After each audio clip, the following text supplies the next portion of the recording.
నమస్కారం నమస్కారం రఘురామ్ గారు. నమస్కారం చలపతి గారు. ఏ మాటకా మాట. ఈ ఇంట్లోకి రాగానే మనసు ప్రశాంతంగా ఉంటుంది. నమస్కారం. నమస్కారం అండి. నమస్కారం. అదంతా నీ అభిమానం చలపతి. నమస్కారం అమ్మా. నమస్కారం. చాలా దూరం నుంచి వచ్చారు. కాఫీ ఏమైనా తీసుకురమ్మంటారా? ఏమొద్దు. ఏమి వద్దమ్మా, మేము తాగే వచ్చేసాం.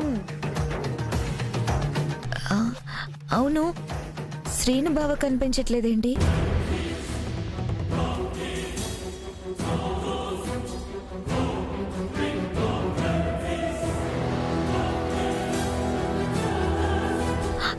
శ్రీను బావ ఎక్కడత్తయ్యా?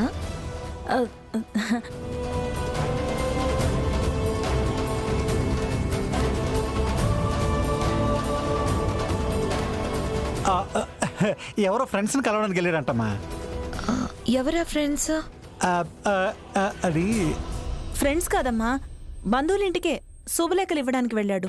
అయ్యో అవునా? ముందే తెలుసుంటే నేను కూడా వచ్చేదాన్ని కదా. శ్రీను బావతో కలిసి మా ఫ్రెండ్స్ కూడా కార్డ్స్ పంచేదాన్ని. మా జంటని చూసి మా ఫ్రెండ్స్ అంతా హ్యాపీగా ఫీల్ అయ్యేవాళ్ళు. శ్రీను బావ ఏది చెప్పడు, ఎప్పుడు ఇంతే. అమ్మా, పెళ్లి కాకముందు అందరూ ఇలాగే ఉంటారమ్మా. ఆ ఫ్రెండ్స్ తో తిరిగేదేదో ఇప్పుడే తిరగనివ్వు. ఇదిగో పెళ్ళైన తర్వాత నువ్వు పర్మిషన్ ఇవ్వాలి కదా.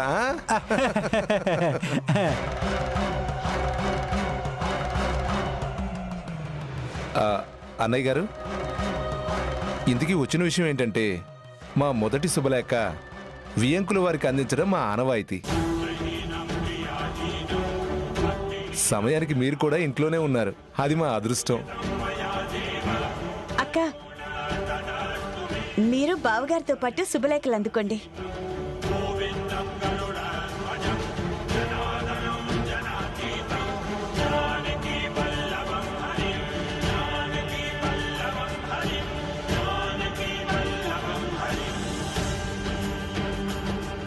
భగవంతుడా, ఏంటి పరీక్ష?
పలికే పదముల్లో అదరాలు తగిలేనా కలిసే ఉన్నా మనమంటూ పాడు కదవు.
వచ్చేసాను ఆద్య, నీకోసం అందరినీ వదులుకుని వచ్చేసాను. నా ప్రేమ నీకు ఎప్పుడు అర్థం అవుతుందా అని కంగారు పడ్డాను ఆద్య. కానీ నువ్వు కూడా నన్ను ప్రేమిస్తున్నావని ఇప్పుడే అర్థమైంది. ఇకపై ఒక్క క్షణం కూడా నిన్ను విడిచి ఉండలేను ఆద్య. సీను అలా రాత్రి వెళ్ళిపోయినందుకు ఎక్కడ నిన్ను పెళ్లి చేసుకుంటాడా అని ఇంట్లో అందరూ కంగారు పడుతున్నారు. వదులు శ్రీను.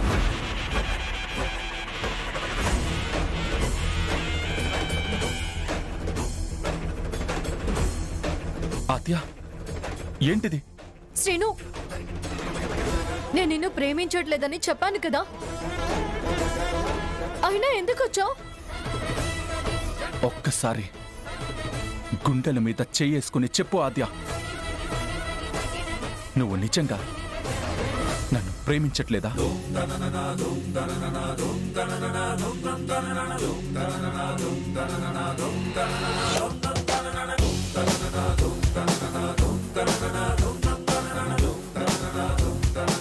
పోనీ ఆ దేవుడి మీద ఒట్టేసి చెప్పాద్యా, నేనంటే నీకు ఇష్టం లేదా? ఒట్టేయడానికి నీ మనసు ఒప్పుకోవట్లేదు కదూ? పోనీ నీకోసం పడి చచ్చే నా మీద ప్రమాణం చేసి చెప్పు. నా ప్రేమ అబద్ధమైతే ఈ క్షణమే నా ప్రాణం పోయినా పర్లేదు.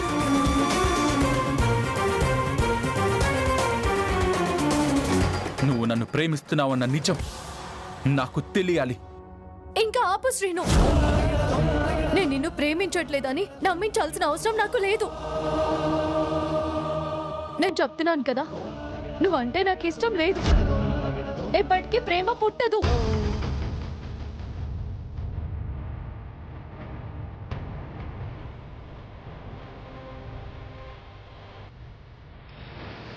ఆద్య, అబద్ధాలు చెప్పడానికి కూడా ఒక హద్దు ఉంటుంది. ప్రేమిస్తున్నావని ఎన్నిసార్లు చెప్పినా లేదని చెప్పుకోవచ్చావాద్య. నా మనసులో ఎలాంటి ప్రేమ లేదు కాబట్టి గుర్తించట్లేదు శ్రీను. నేను ప్రేమించడం కుదరదు.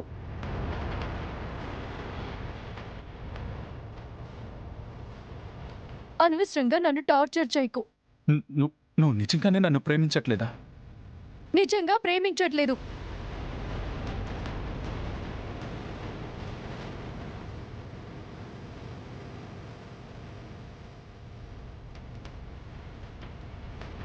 సరే, నన్ను ప్రేమించకపోతే నీకు నేను ఇచ్చిన గిఫ్ట్ ఎందుకు తీసుకొచ్చావు?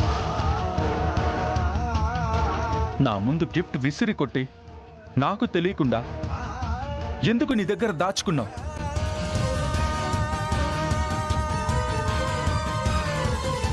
నువ్వు అత్తయ్యతో మాట్లాడుతుండగా ఆ సౌండ్ నేను విన్నాను ఆద్య. నువ్వు నన్ను ప్రేమిస్తున్నావో నాకు తెలిసింది కాబట్టి నేను వచ్చాను.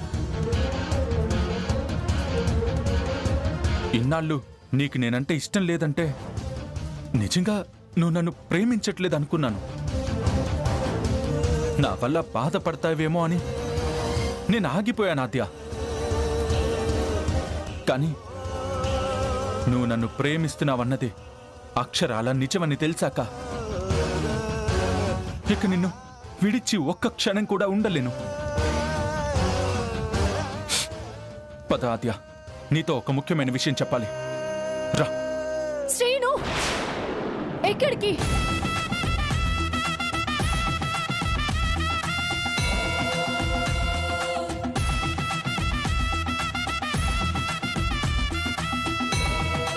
నువ్వు నన్ను ప్రేమిస్తున్నావని నాకు తెలుసు ఆద్య. నువ్వు ఏం చెప్పినా నేను నమ్మను. నువ్వు నాతో పాటు రావాలి అంతే. ప్రేమిస్తే కలిసిపోవాలని రూల్ ఏం లేదు కదా. నా మనసులో ఉన్న ప్రేమ ఎప్పటికీ నీకు దగ్గర అవ్వలేదు. అది ఈ జన్మలో జరగదు.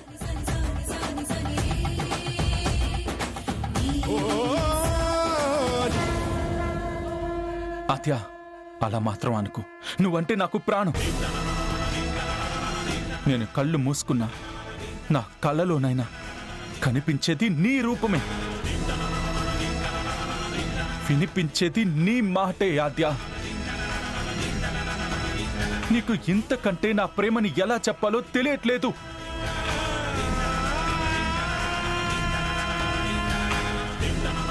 నీకు నా మీద ప్రేమ ఉందని తెలిసినా వదులుకోవడానికి నేను పిచ్చివాణ్ణి కాదు.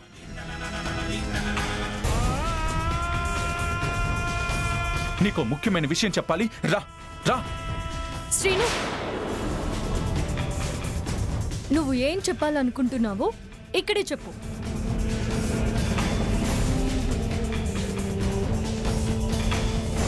సరే, సాయంత్రం నీకోసం ఆ కొండగట్టు మీద ఎదురు చూస్తూ ఉంటాను. నువ్వు తప్పకుండా రావాలి. నువ్వు వచ్చేంత వరకు నేను ఎదురు చూస్తూ ఉంటాను.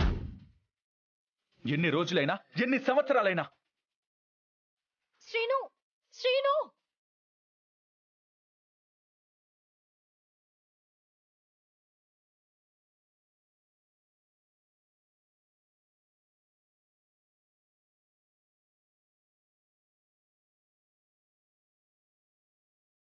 ఆద్య, ఇక్కడేం చేస్తున్నావు? మన ఫ్రెండ్స్ అంతా అడుగుతున్నారు, పద. ఏమైంది ఆద్య? ఏదో టెన్షన్ గా ఉన్నట్టున్నావు. అబే, ఏం లేదు ఛాయా, నేను నార్మల్ గానే ఉన్నాను. పదండి వెళ్దాం.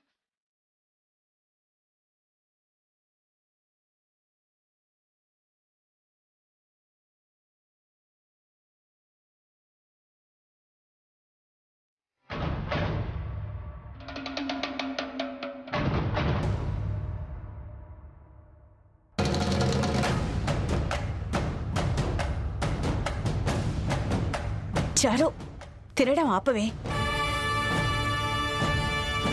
మీ అత్తయ్య వాళ్ళు చూసి నిన్ను తిండిపోతనుకుంటారేమో. తిననీ వదినా. నా కోడలు పుష్టిగా తిని పెళ్లి నాటికి అందంగా రెడీ అవ్వాలి. అంటే ఇప్పుడు అందంగా లేనా?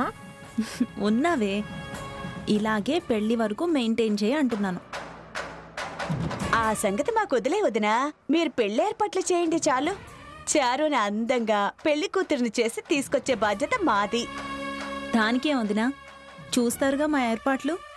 ఆకాశమంత పందిరి వేసి భూదేవంత అరుగు మీద ఘనంగా పెళ్లి జరిపిస్తాను. ఇవన్నీ గాల్లో మేడలేనా? నిజంగా జరుగుతాయా అత్తయ్య?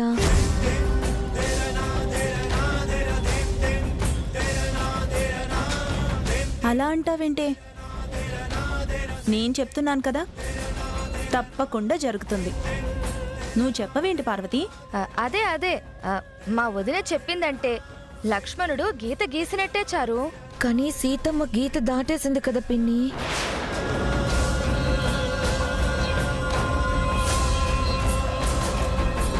అలాగే శ్రీను బావ కూడా గడప దాటేశాడేమో అని అనుమానంగా ఉంది. అలా అంటావేంటమ్మా? అసలు నీకెందుకు వచ్చింది అనుమానం? ఇంట్లో శ్రీను బావ లేడు కదా పిన్ని. అలా ఎలా జరుగుతుంది చారు? సీనుగాడు మా అన్నయ్య మాట కాదని అలాంటి పనులు ఏమీ చేయడు. ఫ్రెండ్స్కి శుభలేఖలు ఇవ్వడానికి వెళ్ళాడని చెప్పాను కదా. ఇప్పటికీ 40 సార్లు చెప్పారత్తయ్య. ఇంకా ఇంటికి రాలేదేంటా అని అడుగుతున్నాను. అంటే చాలా చోట్ల తిరగాలి కదమ్మా, అందుకు ఆలస్యం అవుతున్నట్టుంది.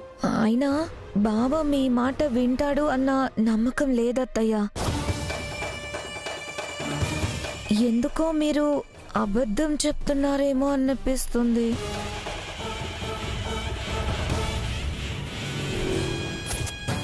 నిజంగా శుభలేఖలు ఇవ్వడానికే వెళ్ళాడా?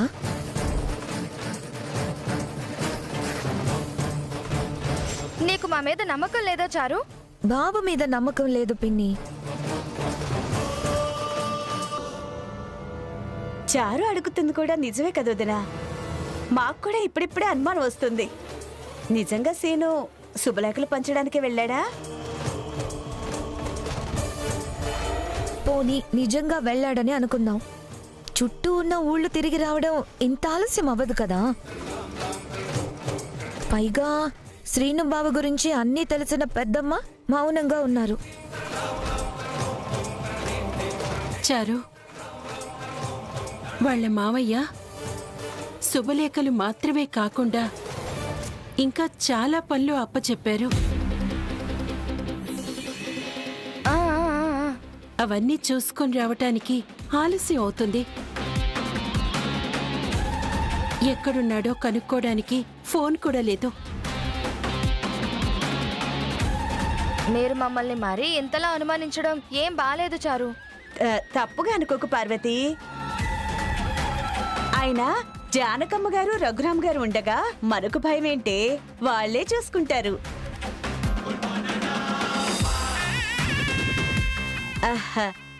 అల్లుడొచ్చాక అడిగానని చెప్పండి. బంగారం తీసుకురమ్మని సేట్కి చెప్పాను. ఈ పాటికి వచ్చేసుంటాడు. మేమింటికెళ్ళి ఆ వ్యవహారం మొత్తం చూసుకోవాలి. మరి ఆ విషయం అంత మెల్లగా చెప్తావేంటి వదినా? మనకి బంగారం కదా ముఖ్యం. వెళ్ళా పనులు చూడు. అలాగే వదినా. చారు వెళ్దామా? మీరు వెళ్ళండి.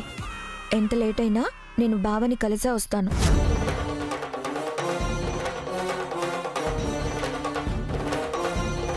అది కాదమ్మా, శుభలేఖలు ఇవ్వటానికి సీనయ్య చాలా ఊళ్ళు తిరగాలి కదా.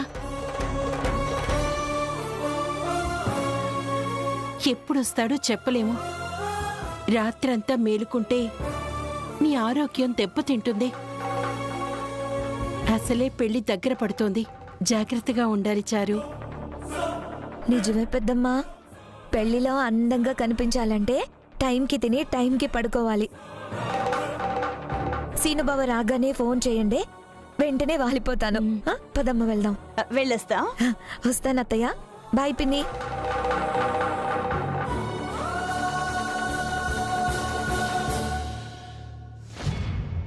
చూసావా వదినా, వీళ్ళు మన ప్రాణాలు తోడేస్తున్నారు. సీను ఫ్రెండ్స్ దగ్గరకు వెళ్ళాడన్నావు, ఎప్పుడొస్తాడు వదినా? చాలా రోజుల తర్వాత వెళ్ళాడు కదా పద్మ, అందుకని పలకరించి రావటానికి కొంచెం ఆలస్యం అవ్వచ్చు. పద్మ, నువ్వు వాడి గురించి ఏం కంగారు పడకు. వచ్చేస్తాడులే, వచ్చేస్తాడు.